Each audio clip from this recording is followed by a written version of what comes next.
দেখো একটু আগেই তো তোমাদেরকে দেখালাম যে কত সুন্দর করে আমি চুলটা বাঁধলাম, কিন্তু চুলটা বাঁধার কিছুক্ষণ পরেই আবার আমাকে চুলটা এখন খুলে ফেলতে হচ্ছে। কার ভালো লাগে বলো এত সুন্দর করে, মানে ফিতে দিয়ে বাঁধা চুল এরকমভাবে খুলতে, তো পরে আবার বাঁধতে। তো বিষয়টা কি হয়েছে, আমি তো 7:30টার মধ্যে মোটামুটি ডিনার করে নিই যেহেতু ওয়েট লসে আছি। তো আজকে দেখছি কি গ্যাসটা শেষ হয়ে গেছে। ওকে ফোন করে বললাম রাতে আসার সময় খাবার নিয়ে এসো, কিন্তু ও যথারীতি খালি হাতেই চলে এসেছে। আসার পরে ও যখন ঢুকেছে তখন 9:30 বাজে। আমি ওকে বললাম খাবার নিয়ে আসোনি, তো ও বলছে যে না চলো খাবার নিয়ে আসি। তো কি করবো, এত রাতে আর রেস্টুরেন্টে যাব, রেডি হয়ে কেমন বিরক্ত লাগে না? তাই ভাবলাম যে তাহলে চলো একটা এগরোল বা মোগলাই টোগলাই কিছু নিয়ে আসি, সেটাই রাতে খেয়ে রাতটা চালিয়ে দেবো, কাল সকালে গ্যাস দিয়ে গেলে আবার রান্না করব। তো ওই জন্য কথা বলতে বলতে চলে গেলাম রেডি হয়ে আবার মোগলাইয়ের দোকানে, যে কারণে আমাকে ফিতে বাঁধা চুলটা আবার খুলতে হলো।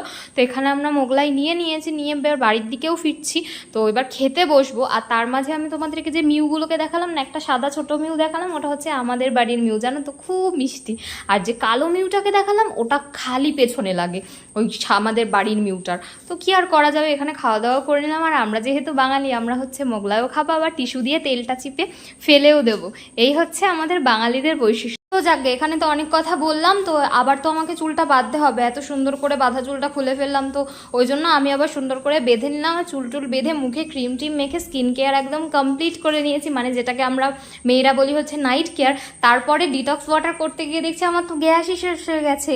ডিটক্স ওয়াটারটা বানাবো কি করে, সমস্ত কিছু দিয়েছি জানো, মানে জিরে মেথি আমি যেগুলো খাই সেগুলো জলের মধ্যে দিয়ে জাস্ট গ্যাসে বসানোর পরে দেখছি ও মা আগুনই তো জ্বলে না। তো কি আর করা যাবে, কিছু তো করার নেই, যা হবে সেটাই মেনে নিয়ে চলতে হবে। তো যাই হোক, ব্লগটা কেমন লাগলো অবশ্যই জানিও, আর ভালো লাগলে একটা লাইক করে দিও। তো আজকের মতো সবাইকে টাটা, গুড।